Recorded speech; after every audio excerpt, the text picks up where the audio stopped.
நீங்க இப்போ உட்கார்ந்திருக்கிற நாற்காலி, நீங்க சுவாசிக்கிற காத்து, ஏன் அந்த வார்த்தைகளை கேட்டுக்கிட்டு இருக்கும்போது உங்க மூளையில ஓடுற எண்ணங்கள், இது எல்லாமே உண்மையில ஒரே ஒரு பொருளால தான் உருவானது அப்படின்னும், அந்த ஒற்றை பொருள் ஒளியின் வேகத்தை விட பல மடங்கு வேகமா நகர்ந்துகிட்டு இருக்கு அப்படின்னு யாராவது உங்ககிட்ட சொன்னா எப்படி இருக்கும்?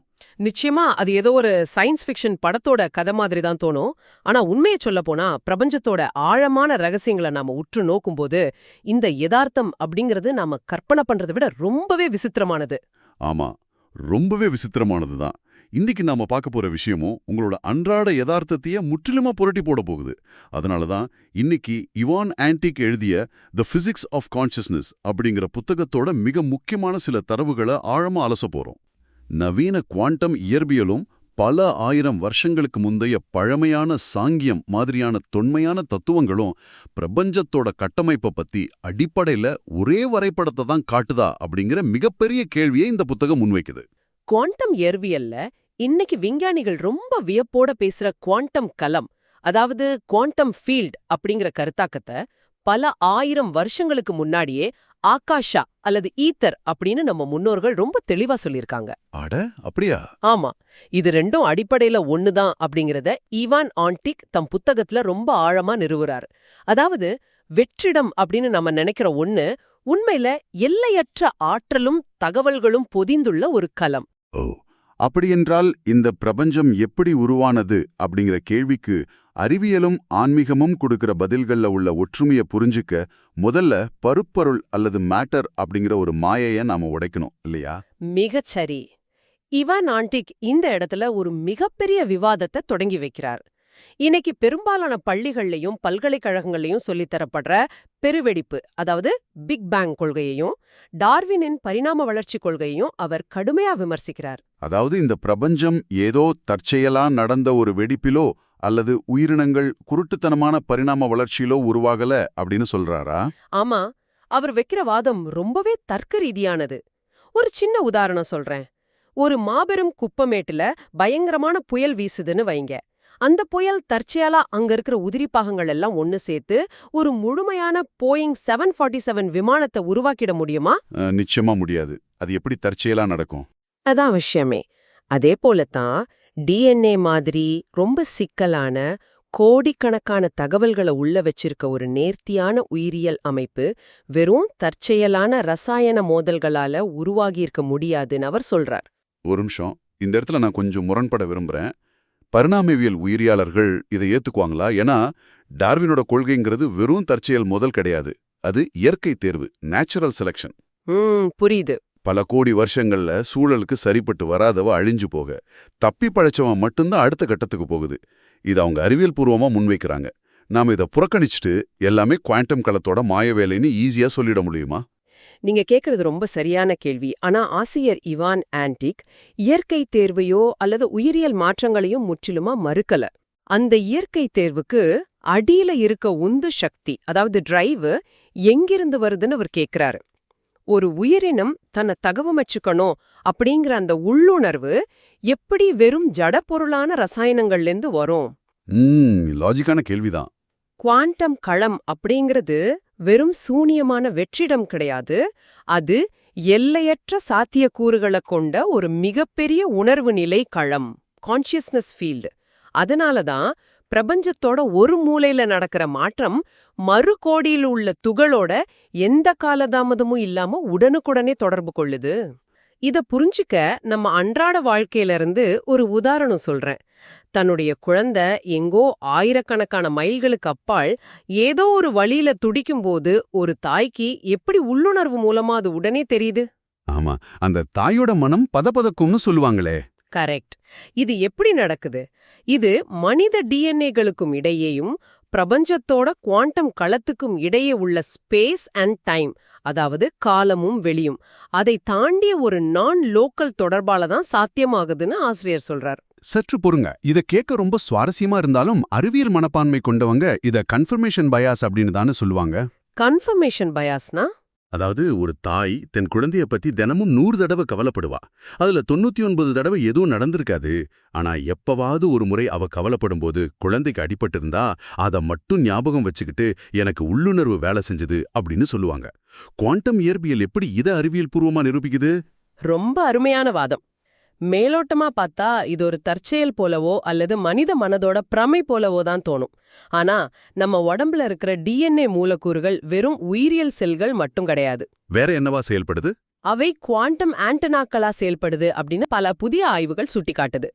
மனித மூளையோட அதிர்வுகள் வெறும் மின்காந்த அலைகள் மட்டும் இல்ல, அவை சப் அட்டாமிக், அதாவது அணுவுக்கு கீழான நிலையில குவாண்டம் களத்தோட நேரடியா தொடர்பு கொள்ளுது. அப்போ அந்த தாயோட உணர்வு அப்படிங்கிறது வெறும் மூளையோட எண்ணம் மட்டும் இல்ல, அது பிரபஞ்ச களத்துல ஏற்படுற ஒரு குவாண்டம் அதிர்வுன்னு சொல்றீங்க. நிச்சயமா. சரி, அத நான் ஏத்துக்கிறேன். ஆனா எனக்கு இங்க இன்னொரு அடிப்படையான கேள்வி வருது. நீங்க முதல்ல சொல்லும்போது எல்லாமே ஒரே ஒரு தெய்வீக துகள் ஒளியை விட வேகமா நகரதால உருவாகிற மாயைன்னு சொன்னீங்க. ஆமா. இந்த ஒற்றை துகளோட அதிர்வு தான் எல்லாமே அப்படின்னா, நான் தொடர பொருட்கள் எப்படி இவ்வளோ திடமா இருக்கு? நான் இப்போ தட்டிட்டு இருக்கேன் அந்த மேஜை, நீங்க உட்கார்ந்திருக்க நாற்காலி, இதெல்லாம் எப்படி இவ்வளோ கெட்டியா திடமா இருக்க முடியும்? இது ரொம்ப முக்கியமான கேள்வி. இத புரிஞ்சுக்க இந்திய தத்துவஞானி கௌடபாதர் சொன்ன ஒரு அற்புதமான உதாரணத்தை இவான் ஆன்டிக் தன் புத்தகத்துல கொடுக்கறார். என்ன உதாரணம் அது? இருட்டுல ஒரு எரியும் தீப்பந்தத்தை எடுத்து வேகமா வட்ட வடிவத்துல சுழற்றின உங்க கண்களுக்கு என்ன தெரியும்? ஒரு தொடர்ச்சியான நெருப்பு வளையம் மாதிரி தெரியும். கரெக்ட். ஆனா உண்மையில அங்க எந்த வளையமும் இல்ல. அங்க இருக்கிறது வேகமா நகர்ற ஒரே ஒரு தீப்பந்தம் மட்டும்தான். அதே போலதான் ஒரு ஒற்றை தெய்வீக துகள் ஒளியை விட எல்லையற்ற வேகத்துல அதிர்ந்து பிரபஞ்சத்தோட அனைத்து இடங்களிலும் ஒரே நேரத்துல வெளிப்படுறதால தான் இந்த மேஜை, நாற்காலி எல்லாமே திடமான பருப்பொருட்களா நமக்கு தோணுது. அட, எனக்கு இப்போ ஒரு நல்ல உதாரணம் தோணுது. இது நம்ம வீடுகள்ல ஓடுற சீலிங் ஃபேன் மாதிரி இருக்குல்ல? எப்படி சொல்றீங்க? அதாவது மின்விசிறி ஓடாதப்போ அதுல 3 இறக்கைகள் மட்டும்தான் இருக்கும். அதுக்கு நடுவுல நிறைய வெற்றிடம் இருக்கும். நாம ஒரு பந்து அதோட வழியா ஈஸியா வீச முடியும். ஆனா அதே மின்விசிறி அதிவேகமா சுழலும்போது அது ஒரு திடமான தட்டு மாதிரி தோற்றமளிக்கும். ஆமாம், நீங்க பந்தை வீசினா அது மோதி திரும்பிடும். அந்த இறக்கைகளோட வேகம்தான் அந்த வெற்றிடத்தை திடமான ஒரு பொருளா மாத்துது. அப்படிதானே? மிகச்சிறப்பான ஒப்பீடு. நீங்க சொன்ன அதே அறிவியல் தான் இங்கும் செயல்படுது. அந்த துகளோட அசுர வேகம்தான் பருப்பொருள் அப்படிங்கிற திடத்தன்மையே உருவாக்குது. அப்படியென்றால் எல்லாமே மிக வேகமா நகர்ற ஒரே ஒரு துகளோட மாயேனா, நாம உணர்ற காலம், அதாவது டைம், அப்புறம் தொடர்ச்சி, இதெல்லாம் எப்படி உருவாகுது? நேத்து, இன்னிக்கு, நாளை அப்படிங்கிற கால ஓட்டமே ஒரு பிரமையா? ஆமா, பிரபஞ்சத்துல எதுவுமே நிரந்தரமானது கிடையாது அப்படிங்கறத நம்ம முதல்ல உணரணும். பௌத்த தத்துவமும் சரி, குவாண்டம் இயற்பியலும் சரி, இதத்தான் கண நேர படைப்பு அப்படின்னு சொல்லுது. மொமெண்டரினஸ். கண நேர படைப்புனா? இயற்பியல்ல பிளாங்க் நேரம் அப்படின்னு ஒரு அளவு இருக்கு. அதாவது ஒரு வினாடியை எடுத்து அதை கோடிக்கணக்கான முறை பிரிச்சா வர்ற மிக மிகச் சிறிய கால அளவு. இதுதான் பிரபஞ்சத்தோட மிகச்சிறிய கால அலகு. ஓகே. இந்த ஒவ்வொரு பிளாங்க் நேரத்திலையும் நம்ம பிரபஞ்சம் தோன்றி மறைந்து மீண்டும் தோன்றுது. ஒரு நிமிஷம், நான் இதை சரியா புரிஞ்சுக்கிறேனான்னு பாருங்க. நாம கம்ப்யூட்டர்ல விளையாடுற கேம்கள்ல ஃப்ரேம் ரேட் அப்படின்னு சொல்லுவாங்களே, அது போலவா? ஆமா, அதே கான்செப்ட் தான். மானிட்டர்ல ஒரு வினாடிக்கு 60 ஃப்ரேம்கள் வேகமா மாறும்போது நடுவுல உள்ள அந்த சிறிய இருட்டு இடைவெளி நம்ம கண்களுக்கு தெரியறதில்ல. அதனால அந்த கேம் ஒரு தொடர்ச்சியான வீடியோவா நமக்கு தெரியுது.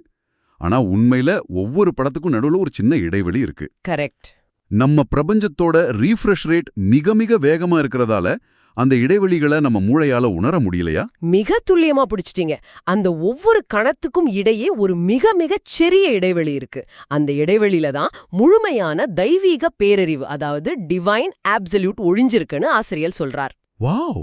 அதாவது பிரபஞ்சம் அந்த பிளாங்க் நேர இடைவெளியில தன் ஆதி நிலைக்கு போய்விட்டு அதில் இருக்கிற தகவல்களை பெற்றுக்கொண்டு அடுத்த கணத்துல மீண்டும் வெளிப்படுது. இது உண்மையிலேயே மனதை பிரமிக்க வைக்குது. நாம ஒவ்வொரு நொடியும் ஒவ்வொரு கணமும் குவாண்டம் களத்திலிருந்து புதிதா படைக்கப்படுறோம். ஆனா நம்ம மூளையும் புலன்களும் அந்த இடைவெளிகளை மறைச்சிட்டு எல்லாம் நேத்திலிருந்து இன்னைக்கு வரை தொடர்ச்சியா நடக்கிற மாதிரி ஒரு மாயையை உருவாக்குது. ஆமாம், இது எனக்கு நல்லாவே புரிஞ்சுது. ஆனா இப்போ எனக்கு அடுத்த கேள்வி வருது. பிரபஞ்சம் இப்படி நொடிக்கு நொடி தன்னைத்தானே ரீஸ்டார்ட் செஞ்சுக்கிட்டு இருக்கு, ஒரு ஒற்றை துகள் இத்தனை நாடகங்களை நடத்துது அப்படின்னா அது எதற்காக?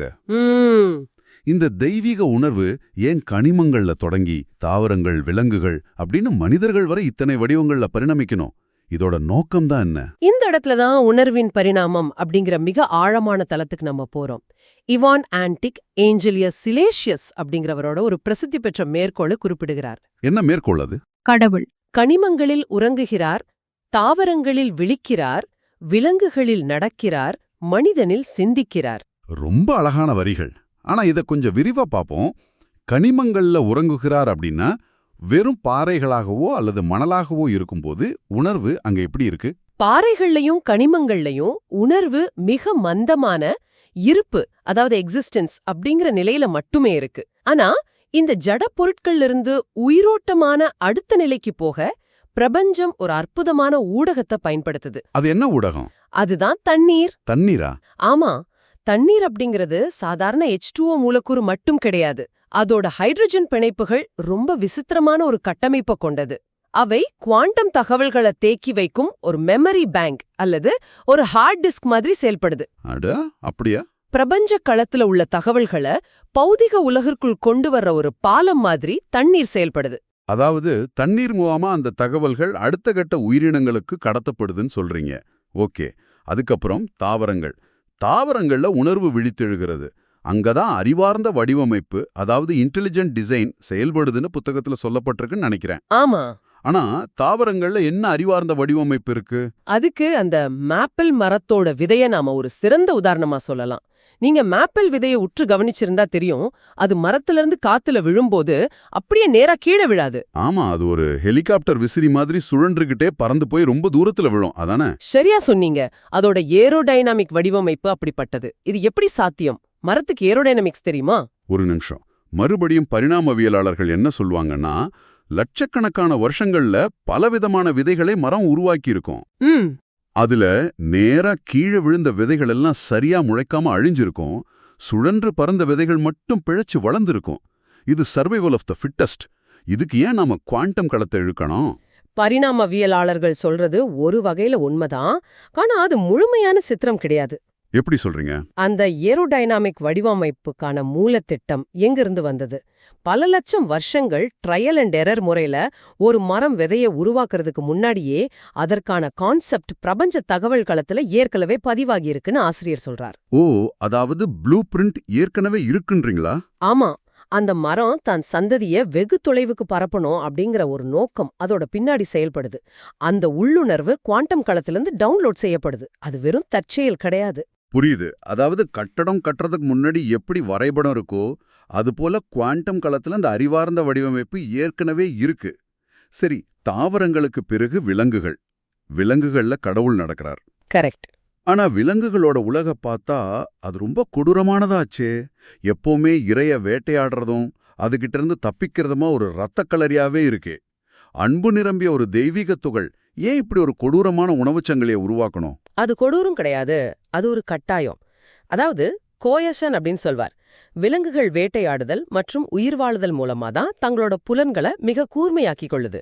அது எப்படி? ஒரு சிறுத்தை மான விரட்டும் போது சிறுத்தையோட கண்களும் தசைகளும் அதோட உச்சக்கட்ட திறன் அடையுது. அதே போல தப்பிக்க நினைக்கிற மானோட காதுகளும் கால்களும் அதிவேகமா செயல்படுது. இந்த பசியும் தற்காப்பும் அவற்றுக்கு ஒரு கட்டாயத்தை ஏற்படுத்துது. ஓ, அந்த போராட்டத்துல தான் எவல்யூஷன் நடக்குதுன்னு சொல்றீங்க? ஆமா. இந்த கட்டாயத்தோட மூலமா உணர்வு பௌதீக உலகத்துல தன்னை மேலும் ஆழமா திறன்மிக்கதா வெளிப்படுத்திக் கொள்ளுது. வேட்டை அப்படிங்கிறது உணர்வு தன் எல்லையை விரிவுபடுத்துவதற்கான ஒரு பயிற்சி தளம்.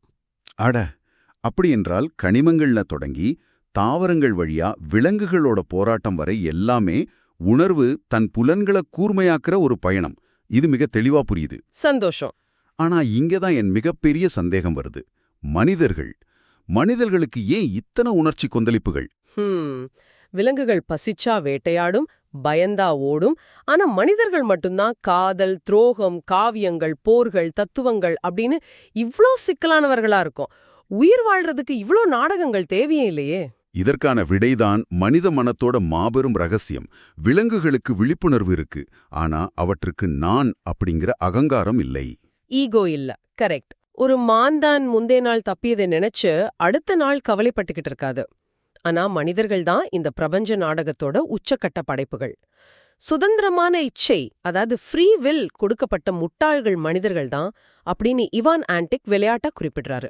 முட்டாள்களா? நமக்குத்தானே சிந்திக்கும் திறன் இருக்கு, அதை எப்படி முட்டாள்தனம்னு சொல்ல முடியும்? ஏன்னா அந்த சுதந்திரமான இச்சைய பயன்படுத்தி நாம என்ன பண்றோம், நாமும் இந்த பிரபஞ்சமும் வேறு வேறு அப்படின்னு நம்பத் தொடங்குறோம். ஓ, நான் எனது அப்படிங்கிற பிரிவினை. ஆமா, ஒரு கற்பனையான எல்லைய வகுத்துக்கிறோம். மனித மனம் மட்டும்தான் தான் படும் துன்பங்கள், சந்திக்கும் எதிர்ப்புகள் மற்றும் வாழ்க்கையின் அர்த்தம் என்ன அப்படின்னு தேடத் தொடங்குது. அப்போ அந்த தேடல் தான் முக்கியம். கண்டிப்பா. ஆன்டிக்குடைய பார்வையில இந்த துன்பமும் கவலையும் கூட ஒரு மாபெரும் நோக்கத்துக்காக வடிவமைக்கப்பட்டதுதான். இந்த துன்பத்தோட வழியாதான் மனிதன் அகங்காரத்தை உடைச்சு மெய்யறிவை தேட முற்படுறான். அப்படியென்றால் நாம் அனுபவிக்கிற இந்த மன உளைச்சல்களும் தேடல்களும் பிரபஞ்சம் தன்னைத்தானே ஆழமா அறிஞ்சிக்கிற ஒரு கருவியா? நாமும் பிரபஞ்சமும் தனித்தனி கிடையாது, ரெண்டும் ஒண்ணுதான் அப்படிங்கறத புரிஞ்சிக்கவே இந்த அத்தனை நாடகங்களும் நடக்குதா? மிகச்சரியா புரிஞ்சுக்கிட்டீங்க. மனித மனமும் பிரபஞ்சமும் தனித்தனியானவை கிடையாது. நாம தூங்கும்போதோ அல்லது கோமா நிலையில இருக்கும்போது இந்த உலகத்தோட மேல இருக்கிற நம்ம அகங்கார பிடிப்பு போயிடுது. ஆமா, அப்போ நமக்கு எதுவுமே தெரியறதில்ல. அந்த நேரங்கள்ல நாம தூய விழிப்புணர்வோட ஒன்றிடுறோம். ஆனா விழிப்பு நிலையில மனம் எப்போ தியானத்திலோ அல்லது சமாதி நிலையிலோ முழுமையா தெரிவடையதோ அப்போ அந்த அகங்கார திரை விலகுது. வாவ்! நானும் இனிந்த பிரபஞ்சமும் வேறு வேறு கிடையாது அப்படிங்கிற பிரம்மாண்டமான விழிப்புணர்வு கிடைக்குது. அங்கதான் மனிதனோட தேடல் முழுமையடையுது. இத கேட்கும்போது எனக்கு இன்னொரு விஷயமும் ஞாபகம் வருது. இந்த புத்தகத்துல ஆசிரியர் அன்பை பத்தி ரொம்ப ஆழமான ஒரு விஷயத்த பதிவு செஞ்சிருக்கார். பொதுவா அறிவியல்னா அன்பை வெறும் ஆக்சிடாசின், டோப்பமைன் மாதிரி மூளையோட ரசாயன மாற்றங்கள் அப்படின்னு சுருக்கிடும். ஆமா, கெமிக்கல் ரியாக்ஷன் அப்படின்னு சொல்லுவாங்க. ஆனா இவான் ஆன்டிக் அன்பை ஒரு குவாண்டம் சக்தியா பாக்குறாரு இல்லையா? ஆமா, அது இந்த அலசலோட மிக முக்கியமான புள்ளி. அன்பு அப்படிங்கிறது மனிதர்கள் தங்களுக்குள் பரிமாறிக்கிற வெறும் உணர்ச்சி கிடையாது. வேற என்ன? பிரபஞ்சம் முழுவதும் ஒற்றை துகளா, கணத்துக்கு கணம் தோன்றி மறையும் மாயையா பிரிஞ்சு கிடப்பதா பார்த்தோம் இல்லையா? ஆமா, முதல்ல பேசணும். அப்படி துண்டு துண்டா தெரியிற இந்த பிரபஞ்சத்தை, கோடிக்கணக்கான உயிரினங்களை மீண்டும் ஒன்னு சேர்க்கிற ஒரு பிரபஞ்ச ஈர்ப்பு விசைதான் அன்பு. அதாவது இயற்பியல்ல எப்படி ஈர்ப்பு விசை கோள்களை ஒன்னா பிணைச்சு வச்சிருக்கோ, அதே போல உணர்வு நிலையில எல்லாவற்றையும் பிணைக்கிறது அன்பு அப்படின்னு சொல்றீங்களா? நிச்சயமா. தனித்தனி மனிதர்கள் அப்படின்னு நினைக்கிற நம்ம மாயைய உடைச்சு நாம் அனைவரும் ஒன்றே அப்படின்னு உணர்த்துற அந்த ஆற்றல் தான் அன்பு. குவாண்டம் களம் எப்படி தொலைதூரத் துகள்களை குவாண்டம் பிணைப்பு மூலமா இணைக்குதோ அதே போல மனித உணர்வுகள்ல எல்லாவற்றையும் இணைக்கிறது அன்பு. அடா! அறிவியலோட குவாண்டம் பிணைப்பும் ஆன்மீகத்தோட அன்பும் அடிப்படையில ஒரே மெக்கானிசத்தோட வெவ்வேறு பெயர்கள் தான் அப்படின்னு ஆசிரியர் சொல்றார். வாவ்! அறிவியலோட குவாண்டம் பிணைப்பும் மனிதர்கள் உணர்ற அன்பும் ஒண்ணுதான். இது உண்மையிலே நம்ம மனதை விரிவடைய செய்கிற ஒரு மிகப்பெரிய சிந்தனை. நாம ஏதோ சதையாலும் எலும்பாலுமான இயந்திரங்கள் கிடையாது, நாம ஒட்டுமொத்த பிரபஞ்சத்தோட வெளிப்பாடு அப்படிங்கறது இது மிக தெளிவா உணர்த்தது. ஆமா, 100க்கு 100 உண்மை. சரி, நாம இந்த ஆழமான அலசலோட இறுதி பகுதிக்கு வந்துட்டோம். இதுவரையிலான பயணத்தை நான் சுருக்கமா தொகுக்க முயற்சி பண்றேன். நாம உட்கார்ந்திருக்க நாற்காலி, நம்ம உடம்புல ஓடுற ரத்தம், நம்ம எண்ணங்கள் வரை எல்லாமே ஒலியை விட அதிவேகமா நகர்ற ஒரு ஒற்றை துகளோட மாய நடந்துதான். நம்ம யதார்த்தம் அப்படிங்கிறது ஒவ்வொரு பிளாங்க் நேர இடைவெளியிலையும் தன்னைத்தானே ரீஸ்டார்ட் செஞ்சுக்கிற ஒரு பிரம்மாண்டமான சிமுலேஷன். கனிமங்கள்ல தொடங்கி தண்ணியோட வழியா தகவல்களை கடத்தி தாவரங்கள்ல அறிவார்ந்த வடிவமா மாறி விலங்குகளோட வேட்டையில கூர்மையாகி இறுதியில மனித மனத்தோட குழப்பங்கள் வழியா தன்னைத்தானே உணர்ந்து கொள்ள பிரபஞ்சம் செய்யற பயணம்தான் இந்த ஒட்டுமொத்த இருப்போம்.